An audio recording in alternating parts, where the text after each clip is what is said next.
Merry Christmas, everyone. It's transfer deadline talk. Let's hit the intro.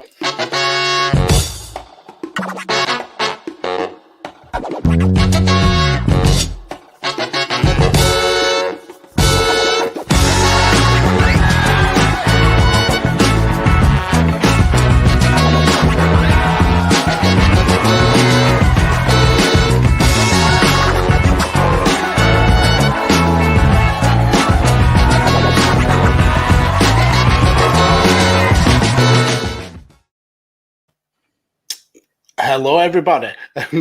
We've lost a member here, but we'll carry on regardless. Hello, everybody, and welcome to Radio Tekkers breaking down the summer transfer window for 2021. I am the podfather Mags, and joining me is my illustrious co-host Matt. Matt, how are you, sir? I am exhausted. I am tired, but my God, we've got some football to talk about, Mags. Absolutely, and I love your snazzy little tie, sir. Getting dressed up for the occasion. Thought it's appropriate, so you got to make an effort to do that, haven't you? You certainly have. And coming to join us once again is our roving reporter, the professional expert, Chris. Chris, how are you? Looking well. Yeah, I'm all right. Yeah, I mean, as you can tell, I'm very professional. The most professional one here, definitely. And I love how you're wearing your school tie. That's a cool touch. Well, I this is the only yellow tie that I had. I had to make it yellow. So. And just as we was going to start, the star of the show, the head honcho here at Tech. Oh, good Lord, wearing a tie. Is he going to ask us to stand for national anthem or something? The way he's doing that, Mag. Seriously. The Texas gentleman himself, who's going to take over proceedings. Thank the Lord. No, he's not. He's bottom right. He doesn't have any power here. He has the power to move himself, which I still haven't worked out. There we go. How are you, Tanner, sir? I'm doing well. How are you guys doing this evening? Yeah, not too bad. We have just started. What an interesting transfer window. Before we get into the movers and the shakers, what did everyone think of the transfer window of 2021? Chris, I'll throw it to you first. Oh, God, it was so boring, wasn't it? Nothing happened. Honestly, I can't think of a single transfer that happened this window. Honestly.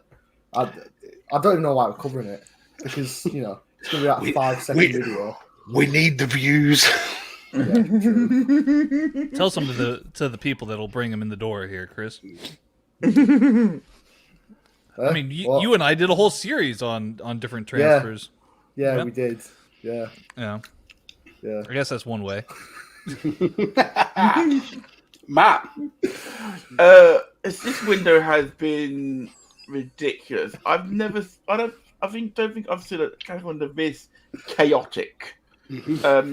Stuff we didn't think was going to happen happened. Stuff we thought was going to happen didn't happen. I mean, just to put it in the context of it, and this is getting a slap off of two of the people in this chat. Burnley signed 5 players. Listen, piss off with that. We're rich now. We've got American owners. And dollar. And I don't point out 5 good players. Yeah. And that 5 good players. Should have been 6, but we will get to that. For me, I think that this has been the most interesting, exciting transfer window that I can remember in a long, long time. After last year's kind of a lackluster window where almost every team was consolidating, and there were only really Chelsea were with the big spenders. This season, it seems like pretty much everybody, probably apart from Liverpool, have spent pretty big, and Liverpool really have spent big. They've locked down a lot of players to long-term contracts. So it's been a very, very interesting, chaotic last couple of weeks in the transfer window. Before you take over proceedings, Tanner, what's your thoughts on this this transfer window. I mean, just to kind of reiterate what everybody else was saying, I mean, this has got to be one of the biggest, if not the biggest, transfer window that I've ever experienced in my life. Not only did you get extremely exciting and almost unusual and peculiar moments like Messi leaving Barcelona, going on a free, Ronaldo making a last-minute switch from Juve to return to Manchester United, all the speculation surrounding Mbappe and whether or not he was going to go to Real Madrid. There's just a lot of different things going on with this transfer window that I've never personally seen, and you've definitely got, so many more things that we are definitely going to be talking about here today, just because of how exciting today has been. Mm-hmm. Absolutely. So there you go. Gentlemen, how do we want to do this? Do we want to just go down the line of what players have gone to where? Do we want to go by club? I guess what are we feeling here, guys? Well, I actually had almost a timeline of what went on from today. I mean, we can. All right. Let's go that way. Yeah, we can obviously speak about the transfers that happened before this madness of a Christmas day that we had. But for me, it started around 9 o'clock this morning when Nikola Vlasic signed for West Ham. Thank you for that. And then that was quickly followed up with Ronaldo's confirmation of his move back to Manchester. Moise Kean. Then with that loan to Juventus, was it a 2-year loan, I think, and then obligation to buy at the end of the deal. There was a little bit of a lull. We tend to get that usually in the transfer window. Then Brighton popped up and signed a Spanish international, Marc Cucurella, which is absolutely mental. Cucurella, apologies. I'm brushing up on my Espanol there. Then we had a little bit of a rush with Connor Roberts signing from Swansea to Burnley. I think that's a pretty decent signing, 4-year deal. I think $2.5 million, which is really good business. Then we had Munoz signing on loan for Newcastle. Big move for Daniel James going to Leeds, especially after the Leeds fans gave him shit the weekend, saying that he wasn't good enough to sign for the club, and then all of a sudden, there he is. Then what was protracted throughout the day, Ademola Lookman on loan at Fulham last season. Quality player, probably the bright spark in a very lackluster Fulham team. He returns to the Premier League on loan at Leicester. I think that's a big move. Tottenham signing Emerson Royal from Barcelona. I think Barcelona had a lot of business going on today, trying to offload a hell of a lot of players. A lot successfully and a lot coming very, very close to the end of the transfer window. So to kind of round out the Premier League ones, we had Alex Kral signed on loan to West Ham from Spartak. Odson Edouard from Celtic. That was another one that took pretty much all day. I think there was talk of that at 7 o'clock in the morning, and then he was still kind of on the fringes of signing, getting later on into the night. Creeping around the parking lot, I guess, perhaps. Then Arsenal dipped into the transfer market yet again for Takahiro Tomiyasu. Got some thoughts on this one. And then we round off the Premier League incomings with Salomon Rondon coming to Everton to work back again with Rafa Benitez, and Chelsea in the clutch, even with problems with the systems in Spain, they're able to pull out Saul Niguez on loan from Atletico Madrid. So some really big incomings there on a very interesting transfer day. You did miss one, Mags, unfortunately. That was from Slavia Prague to Brighton. That was Abdallah Saima. Yes, apologies. Yes, I've got that. Because he was signed. He went straight back on loan, though, didn't he? He's gone straight to Stoke. Yes, he'd been signed by Brighton, but he had been loaned out immediately to Stoke. I'm guessing that I would have said that for visa reasons, but it's not clearly. So interesting. So I guess what and thank you, JPQ Big Positive Hope, for joining us in the chat. How are you doing? Hope you're doing well this evening. Gentlemen, what and thanks for Connor Roberts to Burnley from Swansea. Yeah. Thanks for that. Cheers. Skinned you. 2.5 million. You accepted 2.5 million. Are you mad? Yeah, that's pennies. So, Really? gentlemen, were there Nuts. any transfers today, perhaps that were unexpected or that came as a surprise to you? Yes. Yes. Yes. All right, well let's talk about them. Chris, I'll go to you first. Chris, what transfer dealings surprised you the most today? Well, I mean, to be honest with you, I mean, I've been today, at the very least, I've been focused a lot on my own club. So I'll talk about Connor Roberts first, because it was something that, it was sort of circling around for, like, just paper talk, rumours, nothing like substantial in it for a few seasons now. Okay. And last night was really when the rumours started to sort of pick up, like late last night, after the Cornet deal had done. It felt like business was done. And then, the rumours started coming up, people talking about, maybe Connor Roberts is coming in, because it was a name that had been mentioned. And then you see reports of stuff like, a 1.5 million deal is, being agreed, which, that's now. Obviously, it ended up not being that, ended up being 2.5 million. But, I mean, that really surprised me how cheap it was. In the grand scheme of things, when you're thinking about all the money being thrown around, he was the rest. Let me try that again. He was the best we're live, guys. right We're back live in on the Tekkers. championship last season. Yeah. And for him to be going for 2.5 million, I mean, that's absolute pennies. It's daylight robbery. Yeah, exactly. You see loan fees that are bigger than that nowadays, right? And that's just an absolute bargain. And for me, it's it was one that came out of left field. And it was a pleasant surprise with a brilliant cap off to a brilliant window from a Burnley perspective, anyway.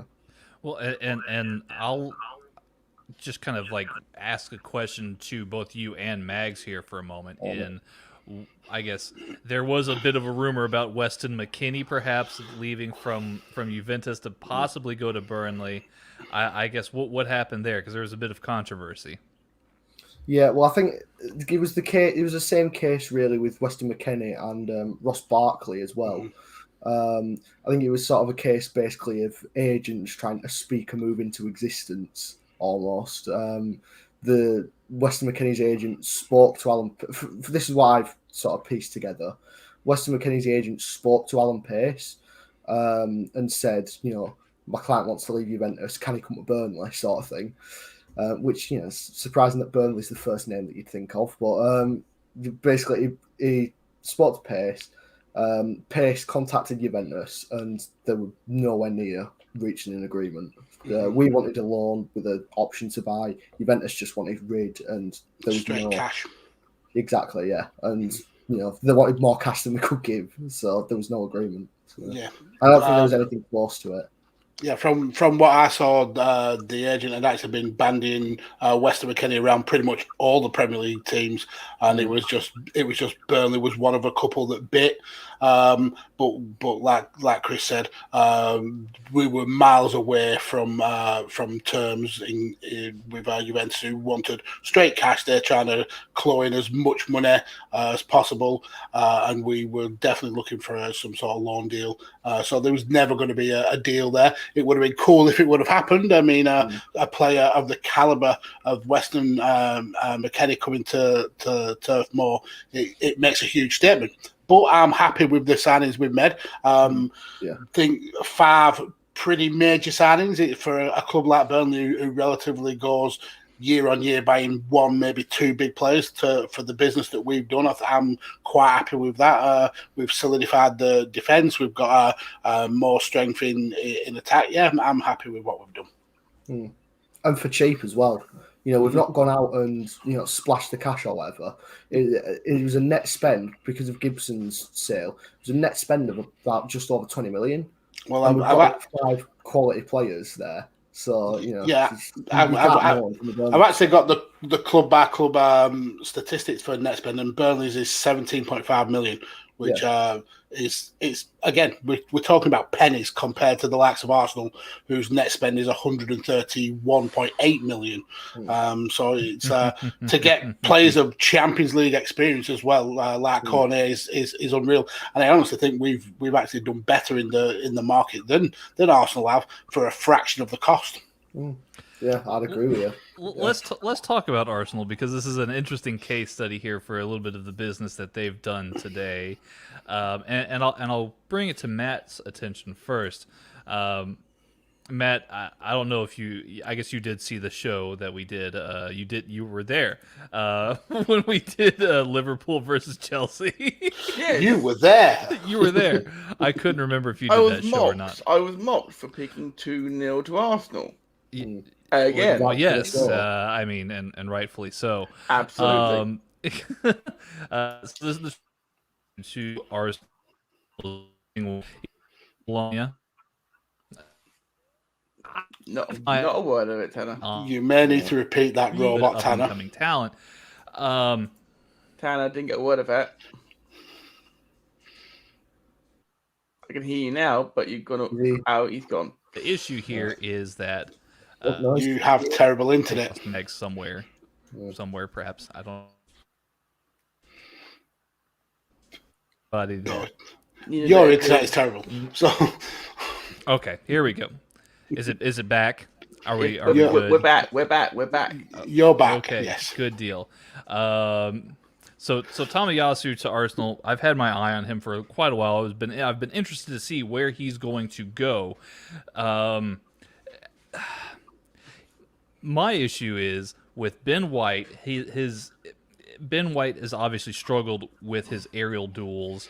Tomiyasu solves that problem. According to WhoScored.com, he actually has 2.9 aerial duels won per game last season. But their other defensive stats are very, very similar.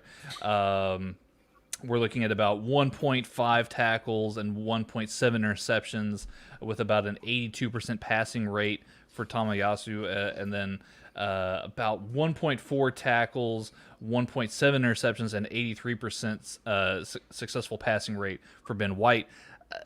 Is this going to solve any problems for Arsenal, Matt? Well, since you threw it to me, I shall deflect from the answer quickly, because a lot of people are saying how much Arsenal have spent, and rightly so. They've spent a lot. They've spent a lot of money. However, none of those players actually played a game for Arsenal of note, really. I mean, Ben White played one game, been out through COVID ever since. Ramsdale's been on the bench, hasn't played much at all in a decent team.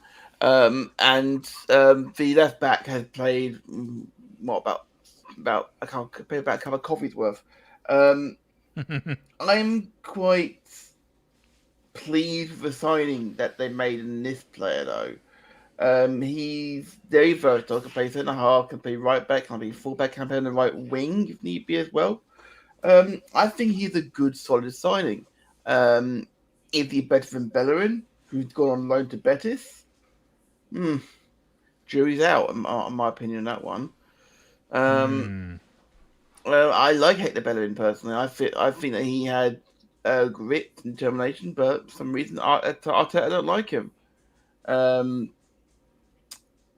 I want Arsenal to do well, mainly because it keeps the peace in the Willis household. I'm both an Arsenal fan. Chris did not like Chris that. Just left. He's just not happy with that take at all. Chris has been experiencing a few internet issues. He will be back with us as soon as he can. There he is. Just like that. All right, so you like the cut of Tamasuga's jib. I do like the cut of his jib, as you would say. Yes. Well, yeah. I mean, I have different opinions. Okay. whilst he may be a very good player, I've not seen enough of him to say whether he adds to Arsenal or not. I think Arsenal's spend has been woeful because they haven't solved the major issues that they've got.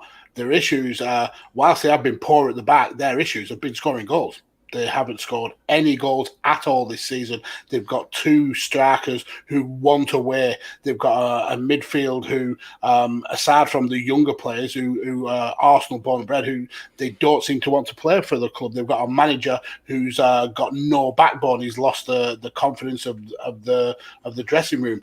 Throwing 130 million net spend at this club is throwing 130 million away, because they haven't improved with the signings they needed.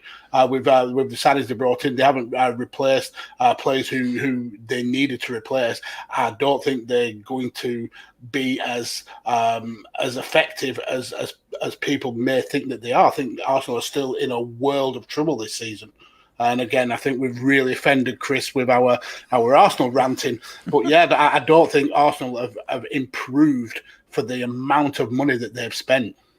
I think that beyond, I don't like coming across as hypocritical, because I did note the last episode that during our live stream, what Ben White does not do effectively is his aerial duels, and that's what Tamasuya, in effect, really actually improves upon. He's actually got about twice the amount of aerial duels per game than what Ben White does. My issue with it is that he doesn't seem to do anything that much different than Ben White does otherwise. And do we really trust another player being brought in for a Mikel Arteta-led team when he's, I don't know, he's kind of on a deadline right now. He's maybe got 4 or 5 games to prove himself, and judging by the last game, it might not take that long. Well, maybe he's ditched the 3 at the back and actually just go with a 4-4-2. When did we stop having 4-4-2? Seriously, we know that's no longer a thing. Granted, I know at Liverpool about 2004. Yeah, once Matt Bassett started to write his team on the back of a cigarette packet.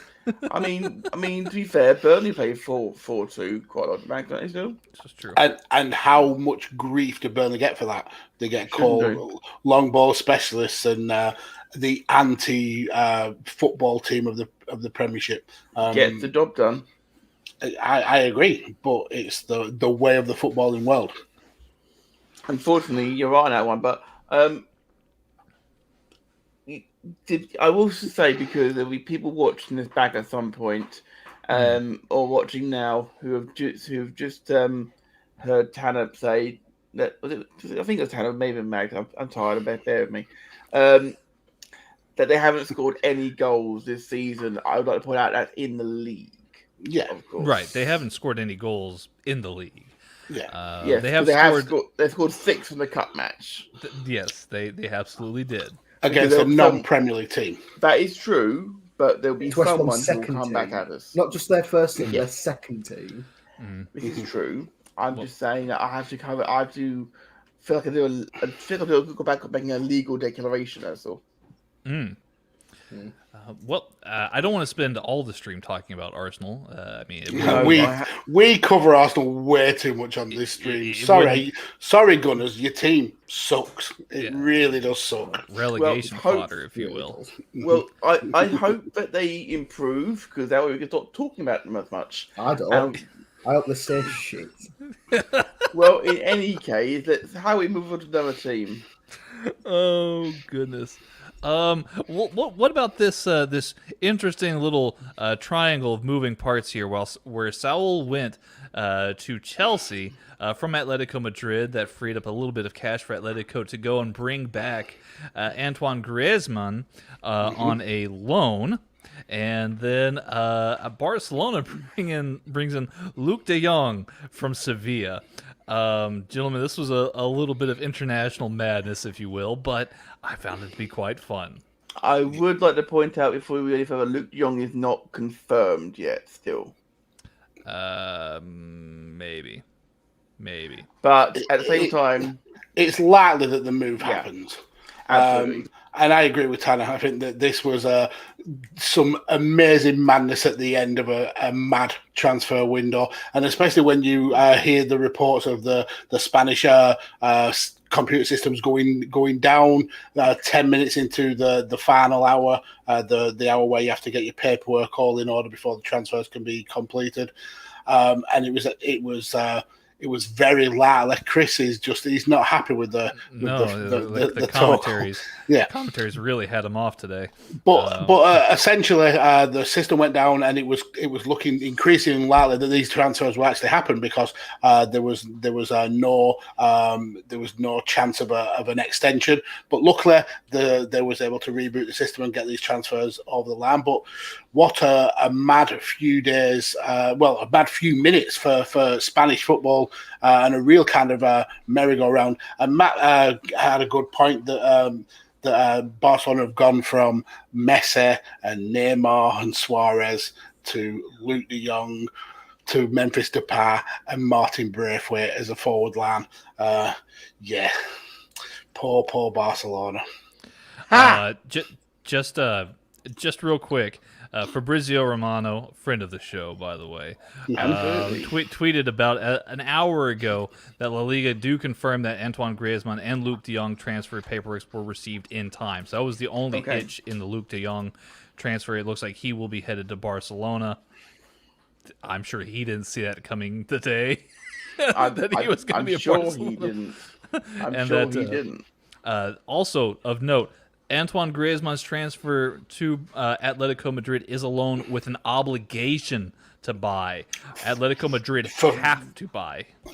But for a cut price fee of 40 million euros, that's ridiculous. Scandalous. Ridiculous. But for as much grief as we've given Barcelona over this last year, I have to give the new presidential team there lots of props. They've known they had to cull some players. They've known they've had to cull some wages, and they are going to be a shell of the team that they've been before. Chris, you are amazing. I would give it up as a bad job, Chris, maybe. But they've been they're going to be a shell of the team that they were before. But they know that there's a transition period that needs to happen. They know they need to cut wages. They know they need to cut spending. And I've got to give them props that they've been able to do that. Niche guy in the chat says, "I love everybody's cute ties, especially Matt's." Oh, look at that! Thank you. Niche. Thank you. To answer the chat from Connor McCabe as well. Where are you tied? Because it's deadline day, Connor. Yes. You have to dress up. And we're classy around these parts. We're professionals here. Connor also asks, "What's the problem with Depay? He carried us to results last two games." I'm not sure. No, I mean, if you Barcelona. If you mean I'm comparing to the teams that Barcelona had before, it's not that Memphis Depay isn't a quality player. He absolutely is. Yeah. It's just when you compare Messi, Neymar, and Suarez, Depay just doesn't fit in that group. That's all. Yeah, it's a dramatic shift. Depay is a fantastic player. It didn't work out from Old Trafford. I wish him the best for sure. Yeah. I think that he'll play more games now that a certain Lionel has moved on, and certainly now more that Antoine's moved on. I will point out, we mentioned this a few weeks ago about Griezmann transfer, about how the Vanity signed the Barca at the time, and not one of us thought that he'd go back to Atletico because of the way he left. Well, he also declined a bunch of the wage. He declined having a wage cut, and then he was protested by the supporters afterward for doing so. Especially when you see the likes of Busquets and Piqué getting their wage cut in half, and he was not willing to do that. It's the writing was on the wall. I'll be interested to see what happens when he steps on that pitch for Atletico. Given the way he left Atletico by saying, "I'm bringing my talent to Barcelona," I thought I think they'll welcome him back. I hope they do. But at the same time, he's been a bit of a dick about it. Well, let's look at the Atletico forward line now. Antoine Griezmann, Luis Suarez, João Felix, Correa, João Felix, and occasionally Yannick Carrasco. That's not bad, is it? It's a terrifying attacking line, and you would assume they're favourites to regain that title, I would assume so, or to retain the title. Sorry, especially considering Real Madrid's failed attempts. Today and let's stick with Real Madrid. The huge story is obviously that Mbappe loss. The last minute bid of 220 million euros, I think you said, Matt, was soundly ignored by Paris. Paris are clearly happy to keep Mbappe for a season and let him go for free next season. But Real Madrid did do some business. They brought in Eduardo Camavinga. From Rennes, who was hotly tipped for Man United and then for Paris. So interesting that they've brought him in at Real Madrid, and interesting that Real Madrid are in a similar position to Barcelona in terms of finances. They're heavily in debt, but Real Madrid are trying to bar their way out, whereas Barcelona are realizing they have to cut their losses, rebuild. It's two really different approaches and a bold strategy. Let's see how it works out for them. This one made me head blow a little bit because they signed him to a 6-year contract. I mean, he is only 18 years old. He's 18 years old, yes. And he's broken so many records in his short time in football. The youngest ever French international, the youngest ever French goal scorer. He's definitely got the football in world at his feet. Indeed, he wasn't selected for Euro 2020, but he did play for the French Under-21 tournament this summer. Only the second signing that Madrid made this window, of course. They also signed David Alaba on a free, which is a good signing. I just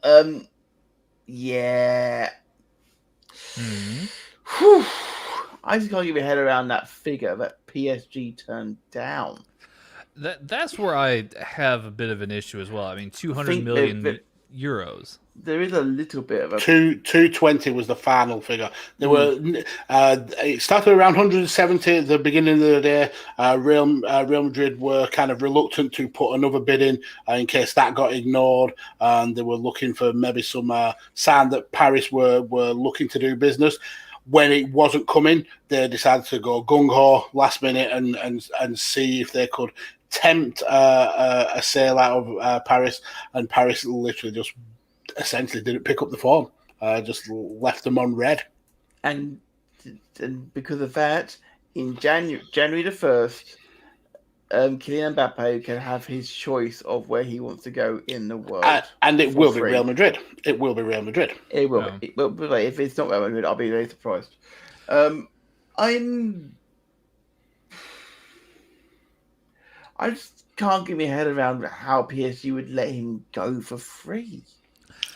I feel like they must be under some kind of belief that if they did the right things and they won the Champions League, perhaps, that they could keep him. I feel like they are under the belief that they can spin their way into keeping Kylian Mbappe if all the right pieces fall into place. Now, I mean, there is one thing, of course, that I brought this up last week, but I think it's worth repeating. When they signed Mbappe from Monaco, the fee was something like 185 million. I'm not sure if it's pounds or euros. No, euros. Well, they only paid 150 of that, because the other 35 was due if they sold Mbappe or they renewed his contract. Mm-hmm. So if they're selling it would have been at a loss. Mm-hmm. And I think Tanner's pretty much hit the nail on the head in Paris's kind of mindset of how the reason why they kept hold of Mbappe. And I also think they're trying to kind of show him this is what you will be playing with. You'll be playing with the likes of Messi. You'll be playing with the likes of Neymar. You'll be the focal point in this attacking lineup. You may want to stay, and giving him a year to kind of bed in with that team. Could tempt him to sign a new contract and stick around at Paris, especially if they do go on and win everything that there is to win. It kind of takes away that kind of yearning maybe to sign for Real Madrid.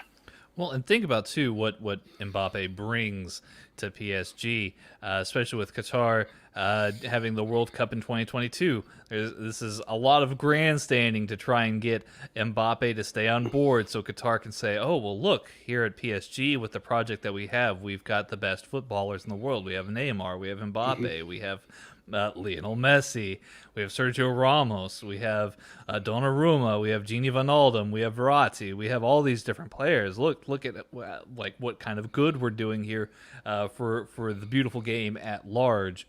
And I think they're going to try and go the full bore attack here with trying to keep Mbappe. I'll play devil's advocate for a minute. Real Madrid has historically been the club to go to, but could Mbappe be making a mistake in not staying at PSG? I referred this to you earlier. I'm going to quote it again because the comedian Ian Moore did say on his Facebook night, the PSG front three in full. One of them, not as good as he thinks he is. One didn't want to stay. One didn't want to join. I mean, in the cold light of day, that's probably pretty accurate. But I do think there's been a seismic shift in the power structure of European football. Real Madrid is no longer the Galactico team that it was a couple of seasons ago. That's now firmly Paris Saint-Germain. And the way that the owners of Paris have really essentially gamed the system. They refuse to be involved in the European Super League. And when the Juventus chairman was cut off from the European Clubs Commission, he quickly shifted into that place. He's also got quite a powerful spot at UEFA. He also owns beIN Sports, which has a exclusive license for UEFA football. So he's quickly moved into one of the prominent power positions in Europe. I think the time of Paris Saint-Germain being a major force in Europe is upon us, and it's going to be this way for a long, long time. It could be the way, Mags, for sure. What concerns me about PSG, again, having all the cake at the party, no one doesn't have any of it, because big stars are coming out of French League. As we've been, Memphis Depay, big star, and then now he's moved to the Spanish League. Is there anyone, theoretically, that could compete with PSG this season? With that squad, yeah, Man City. No, in the France? French league. No, absolutely not. Not in a million years. Then I rest my case. And if no further questions, your witness. It's always possible. I think that there's always a possibility for anything, but I would say the chances are much slimmer considering all of the transfers, all of the business that PSG has done. And that's the thing I have with PSG. I've had this problem for a while. I'm going to keep on hammering it home till you're sick of me saying it. The fact is that every other league has got at least two teams that compete. Even Scotland have got two teams that compete at the top of the league. Right now, but you've got to remember the Premier League was pretty much like the French League is now. Not that long ago, when Man United were winning league after league after league, picking up all of the big players. So they're in a very similar situation to Paris. Maybe not in terms of spending, but that's something that's risen exponentially across the board. But they certainly, in terms of dominance, there was Man United were massively dominant. So there is still there was still competition whilst Man United were dominant. So they're still going through competition in France while Paris is still dominant. I hope so, because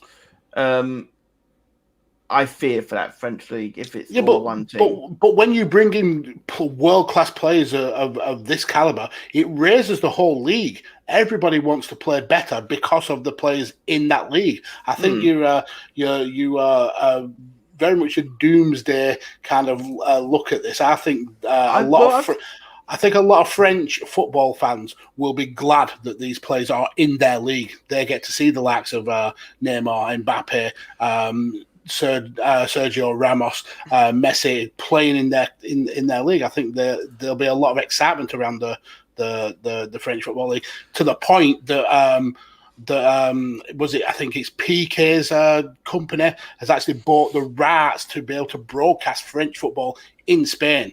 Something that's never happened before. There's never been a rights purchase for French football to be broadcast in Spain. So there's definitely interest and intrigue in that. Chris has died. Press F in the chat for Chris.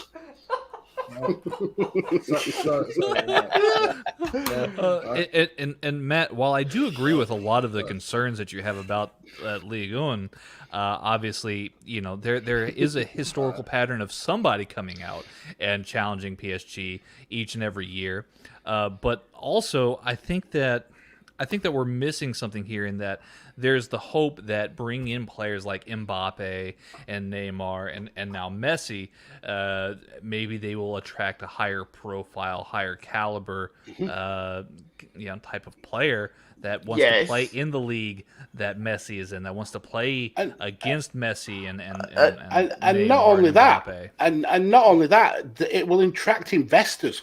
When you've got players like Messi in your league, there are going to want to be investors who go, well, I want some of this. I want to be in this French league. They buy up a French club. They then become big spenders, and it's kind of that snowball effect that we saw in the Premiership some 20 years ago. I hear what you're saying, and yet I don't necessarily agree with it all. But you're a fucking liar. If I can explain why I don't agree quite quickly, because we have drifted from the topic quite a little bit. Yes. The reason why I fear is because yes, you've got like Messi and you've got all these amazing players at PSG. If I was a big name player, I fucking wish. And I had a chance of going to a French club, it'd be PSG. It wouldn't be another. I want to play with those big players, not play for another team. Because would you want to go? I would want to be surrounded by the best players in the world. I wouldn't want to be playing against them and playing with players who are playing for respect, like Ren, for example. I'll briefly counter your argument here. And then we'll move on. We'll move on because we need to draw a line under it. We will bring up that. Isn't down the line? So as you and I both being Liverpool fans, isn't there a little bit of that mystique that the 4-0 comeback against Barcelona at Anfield was against a Messi-led team when Messi still had a lot of his powers, when Messi put on quite the show at the Camp Nou, when Messi is one of the best players to ever grace a football pitch, that he came to Anfield and that Liverpool went and clown stomped them 4-0 at Anfield. They fought freedom from a further. They were already on the beach with their flip flops on. They turned up thinking the job was already done. All of them, Coutinho, Suarez, all of them. They all thought the job was done. I don't see where you're getting with this one. Yeah, I know, but doesn't that bring a bit of the mystique? Not a player like being on the same pitch playing against Messi, doesn't that have some mystique? Everybody wants to raise the game. Yeah. Or run right through Messi. Do you get that option as well? Yeah. That's why Burnley wanted him to go to City so bad. So he could take him out on a wet Wednesday on Turf Moor. So Ben Lee could crunch him for sure, yes. Yes. Let's move on. Let's move on from that, though. Yes, move on from that. Let's move on from the PSG talk. Matt, I'm gonna open the door once again for you to give some takes. You ready? Okay. No, was the button. Liverpool have ended the. I've got the button ready. Press Liverpool the have. button, hit the Oh button. my God. Let's get the statement out first, and then before the Matt.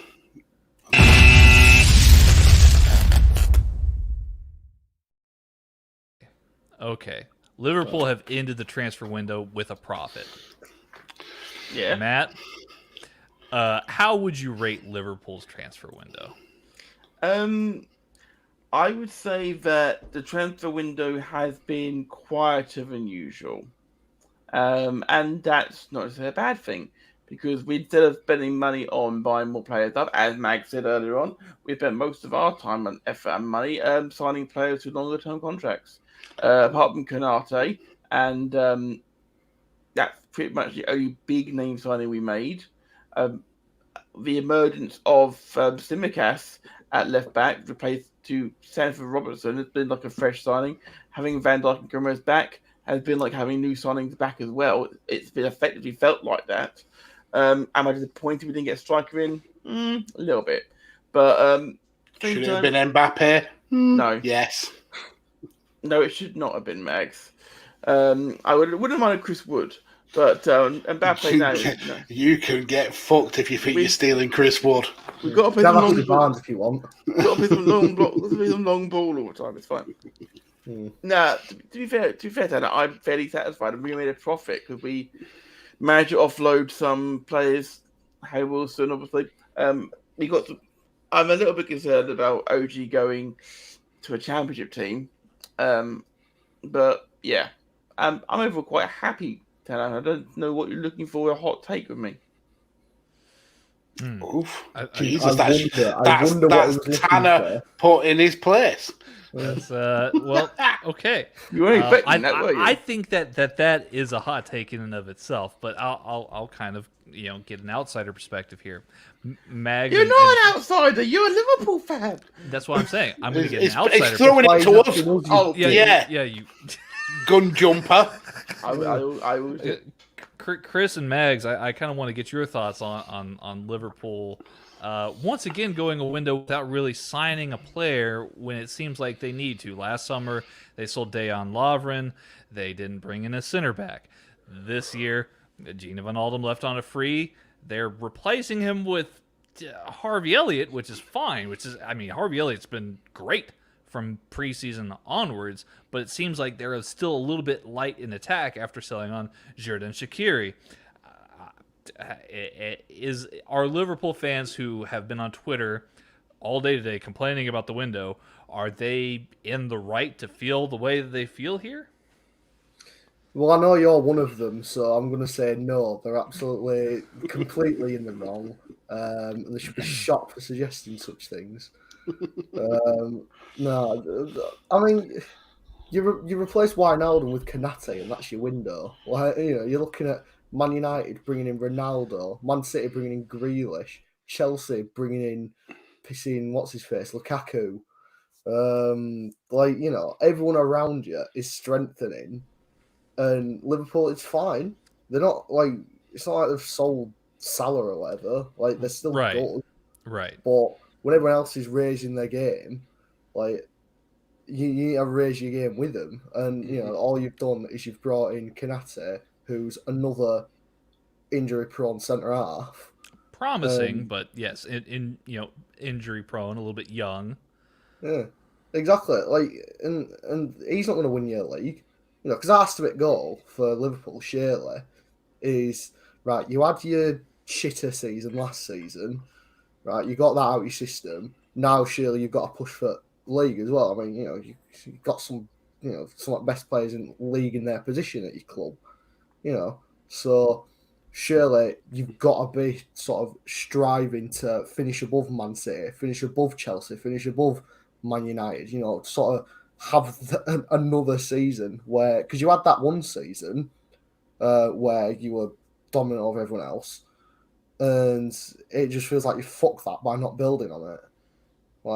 Even last season, you brought in Jota, you brought in Thiago, and you brought in Tsimikas. They were three really smart, astute signings. I'm not saying you have to go out and spend £100 million on a player like City are doing, like Chelsea are doing, whatever. Because I know Liverpool's Skin. Liverpool Tight. Policy. model Frugal. is different to them, so you can't do that. But you know, spend something like you know. Yes. Yeah, I mean, I'm going to actually use a point that Chris made to kind of counter it as well. Liverpool do have a different kind of transfer model.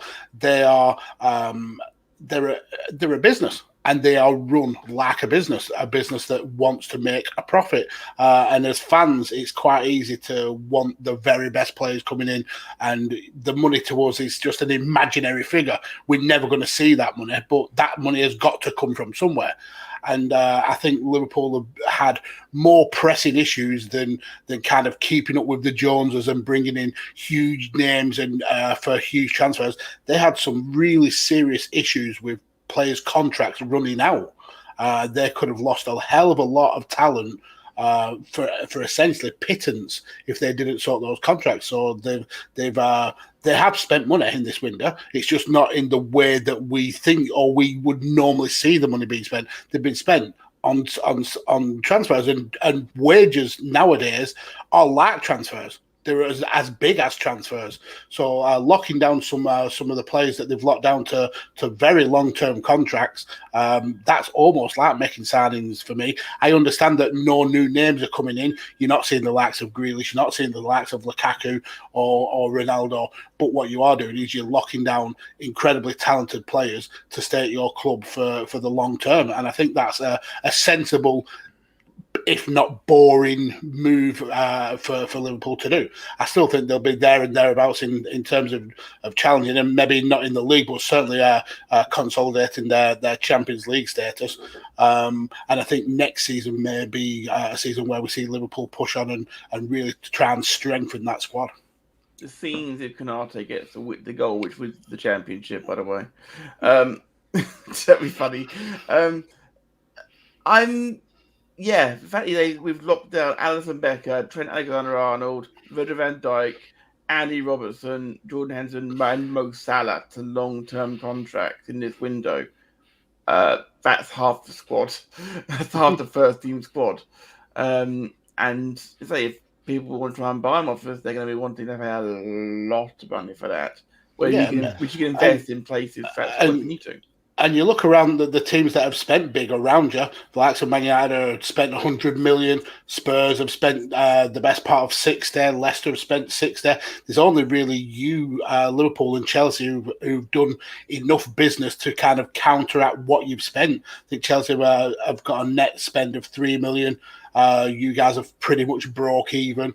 So I think you've actually done some astute business quietly. I think Konate has a lot to prove, but I think you're still going to be there or thereabouts when it comes to the end of the season. Well, we will see. We will see what happens here for this Liverpool squad as we go throughout the season. Obviously, we've covered Manchester United and Manchester City making their big transfers here in the pieces that Chris and I have done regarding Grealish, as well as Ronaldo, and of course Sancho, Varane. You know, the Manchester clubs have done a lot of investing here. Will the Premier League Championship return to Manchester this season? Nope. Oh, here we go. Or have you got to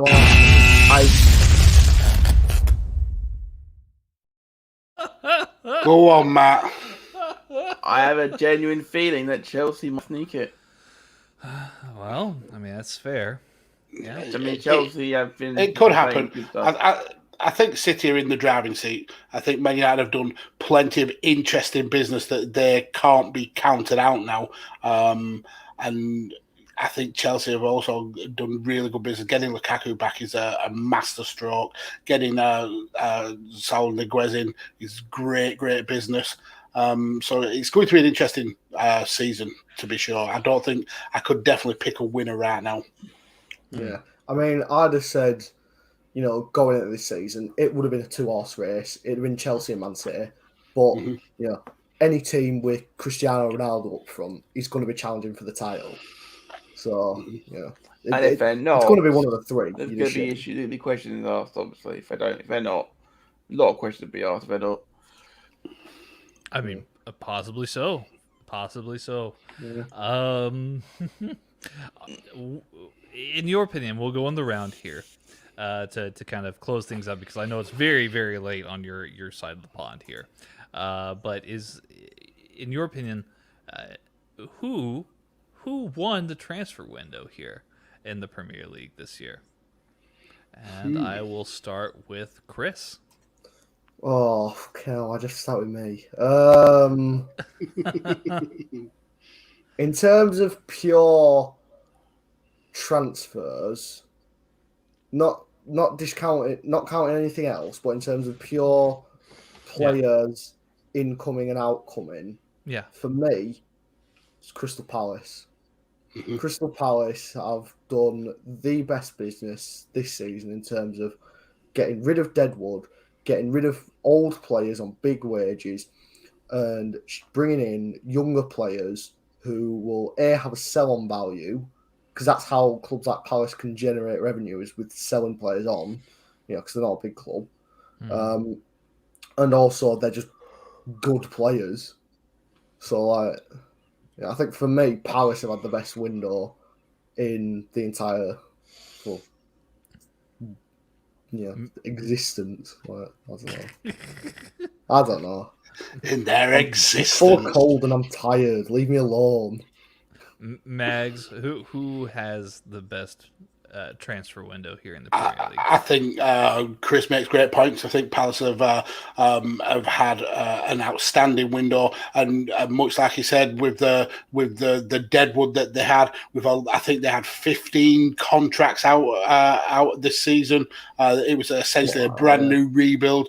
Bringing in Vieira and the signings that they've made is great, but just to be different and throw another name in the hat, I think Leicester have done some absolutely amazing business. Kind of done the same thing that Chris has said. Got rid of some Deadwood, got rid of some players who were on quite high wages and we're never going to get game times, but they've also really improved in places where they had weaknesses. They brought in Lookman today. They brought in Vestergaard and Bertrand, Sumer, and then they brought in one of the most lethal strikers in Europe last season in Patson Daka. I think they've every signing they've brought in improves the squad. I think Leicester have done great business. Matt? Okay, stay with me here. There we go. Tottenham Hotspur. You're too late, Mags. You're too late. Tottenham Hotspur. Oh. No, fuck off. And the reason why I say Because they that... kept Kane. To be fair, for that Daniel Levy was able to go back on his gentleman's agreement and convince him to stay still somehow, that took some doing. Plus, they had... Has he convinced him to stay, though? Well, he's still there. He's just bullied him. Yeah, he's bullied him to stay. Yeah. Either way, he's still there. And at least it will be till January. And they have strengthened that team as well. They've got rid of some of the Deadwood. They finally got rid of Serge Aurier, who I thought was a chocolate. Nobody actually wanted to sign him, though. They had to literally say, get out of the club and don't come back. They basically did a reverse Odawingie. Yeah. I mean, the Kane deal, which I'm touching on now, I'll touch on a few more transfers that didn't happen before we got off the air.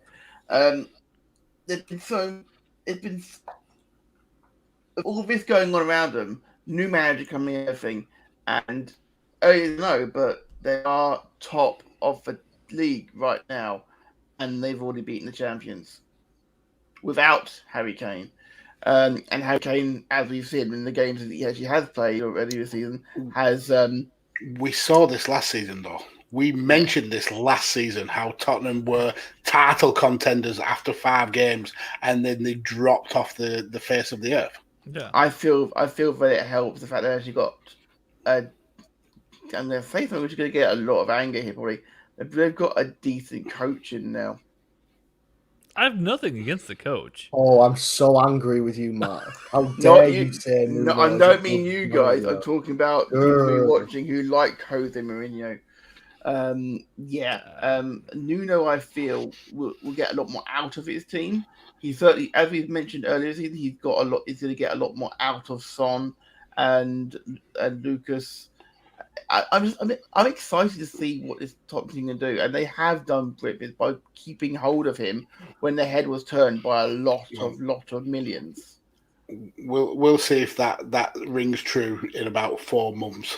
Absolutely, I expect you to bring this back up, Magna, and prove me wrong.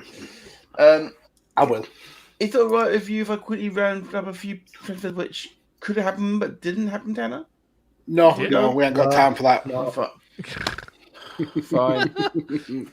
Fine, never mind. Matt, go for it. Go on. Go ham. Okay. Martial reject. Deserved. Go on. Right. Go on, Matt. Anthony Martial turned down a chance to move to Lyon on deadline day. United blocked Donny van der Beek's wish to move to Everton on loan. Solskjaer blocked that himself. Atletico Madrid rejected an £18 million bid for Kieran Trippier, which meant that 18, which meant United blocked Dalot's move to Borussia Dortmund. Wolves pursued a deal for Kamara from Marseille, and after they tried to sign Renato Sanchez, but that fell through as well. And West Ham could not meet Man United's £25 million asking price for Jesse Lingard. And Hamza Chowdhury, the discussion between Leicester and Newcastle broke down late on. Mm-hmm. So that concludes the ones that could have gone through and didn't. Look at what you could have won. Exactly. I wonder if Man City will regret not going with a much higher bid for Kane, which they couldn't turn down. Who knows? Yeah. I mean, it's not like they had trouble scoring goals. I mean, no, exactly. I mean, scored 10 goals in the last 2 games. True, but they were playing 2 relegation contenders, in fairness, not. Yeah. So to kind of round out, who is everybody's kind of almost unsung hero, I suppose, of this transfer deadline day? Who is that the hidden gem who's been transferred to the Premier League and we should all be watching out for? Tanner, let's go to you first, sir. A hidden gem in the Premier League. I mean, it'd be hard to go past Saul Niguez. I mean, I'm looking at his stats here, and what's interesting is that his 2019-2020 stats are actually a lot better than the stats that he had last year. But one thing to keep in mind is that Diego Simeone, he actually changed the formation, changed the system that Atletico plays. They're no longer playing in the very rigid, almost Mourinho-esque 4-4-2, low block system that they had been playing in previously, and that really doesn't help Saul very much. But if you look at his stats from 2019-2020, 6 goals, no assists, 79% passing rating, 2.7 tackles per game, 1.6 interceptions per game. And then in 2020-2021 season, 2 goals and 1 assist throughout the whole season. So these are not mind-blowing numbers as far as goal scoring is concerned. But again, his tackles were consistently high, about 2 tackles per game, 84.4% passing. And he's a utility player. He can play pretty much anywhere that Chelsea would want to play him, whether that be a little bit more out wide on the wing or even just through central where he's most known for playing. So, yeah, I think Chelsea's picked up a pretty good player if he can adapt into the system, and I think there's little to believe that he can't. I think they've got a really good player on their hands. Great pick. Chris, who's your hidden gem of this last 24 hours or so? I don't know if you can call him a hidden gem, but I mean, Then again, Tanner said Saul, so I mean, I guess I can't be that. Yeah, I guess it's not really that narrow. I think Dan James is going to do bits at Leeds. Mm-hmm. You know, I'm not sure about the price tag, but I mean, Bielsa clearly sees somewhere in him. I mean, he tried to sign him in 2019 from Swansea. I mean, that didn't work out. It fell through on the 11th hour. He went to United, and now he's going to Leeds. And I actually really rate Dan James. Yep. You know, on his day, he is unplayable because of his skill. It's not skill. Oh God, because of his speed. Yeah. Because of the way he can take on a man, he can beat a man. You know, he has a half decent cross on him. I think that he will do bits in that Leeds side. I think if Bielsa can sort of get his claws into him, I think it'll be a decent signing. Yeah. Yeah, I agree. I think Leeds have done some great business. Bielsa especially has done some great business, and I think Dan James is going to be a star at Leeds. It's a shame it didn't work out for him at Man United, especially after such a hot start, scoring on his debut.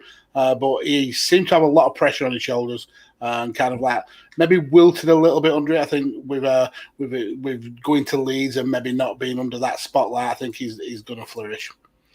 So Matt, who's your one to look out for out of this transfer deadline day?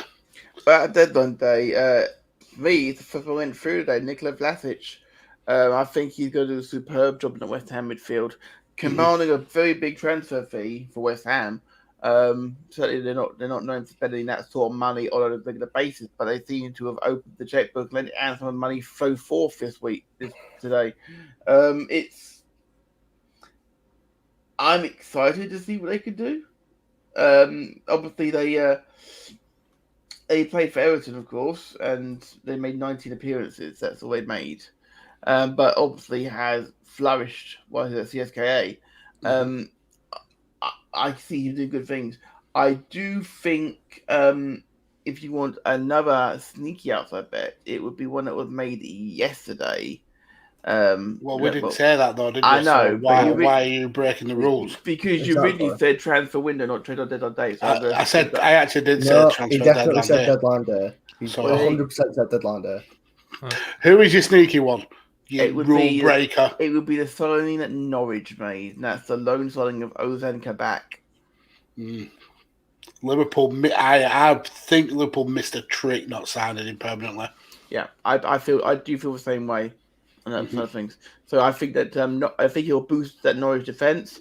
Just hope that doesn't come back to bite us when we play them at Anfield. So for me, I'm gonna throw someone else in. Yeah, well, I'm asking me, Mags. Who do you think is the hidden gem? Well, I'm glad you asked because I've got someone. I think he actually turned his head and spoke to himself. Yeah, that's what you do when you're schizophrenic. I think it's Edouard from Celtic to Palace.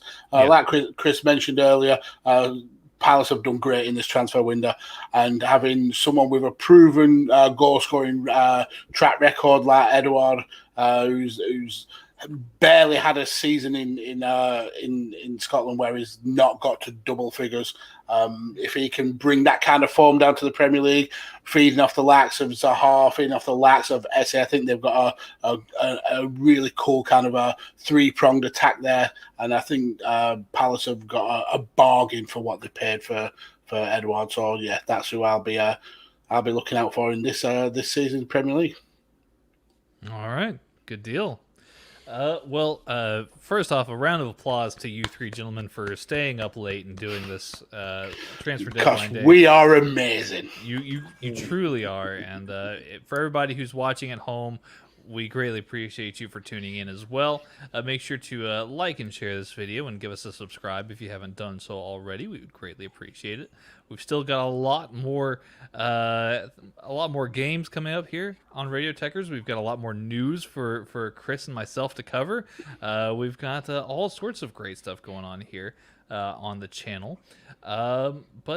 Yes, let's talk about where we can find this wonderful panel here on the internet. Chris, I'll start with you. Where can the beautiful people at home find more of you and your content? There. All right, so Chris is pointed to his name That is brilliant. at Chris_BFC_. There you go. That's where Chris can Resides. be found. Yes. Mags, what about yourself? Where can people find more of you and your content? There. Mags has actually pointed to Matt's cue card here, which is the Mad Attack UK. This is not going how you thought it would, is it? No, this is gone tragically awry. You can find me at Podfather Mags. I am involved heavily here at Radio Tekkers, doing lots and lots of content. I'll be here at the weekend for our Q&A episode. You can also find me doing stuff over on Visionaries Global Media and over on Chairshot. Again, with Tanner here. We're doing some really cool, interesting things. So definitely come and check us out. Give us a like, give us a subscribe, hit that notification bell, because this season we are bringing you the absolute bee's knees in football content and also in other sports. So you'll definitely want to keep your ears peeled for that. Peeling some ears. Peel your ears. And Matt, where can people find more of you and your content? You can find more of me. You can just follow me at the Mad Attack UK, just down there. You're sensible people. Just follow me there, and you'll see what I'm spouting about. Usually, something about football or food. There you go. That's a good thing. I'm always down for football and or food. What about you, Tanner? Where can we find you? Oh, well, thank you for asking, Matt. You can find me on Twitter at TexasGentleman_, or you can simply just follow the channel at Radio Tekkers. That's RadioTekkers. You can follow that channel on Twitter there. For all your news and updates, new videos, what we're doing around the channel, all the awesome stuff that we're doing over on Radio Tekkers. So, thank you guys again for joining us. We hope you enjoyed the video. And, we'll see you this weekend. We'll be putting out a tweet about the Q&A episode. Go ahead and drop us a question, and we'll see you later. We're out of here. Bye-bye.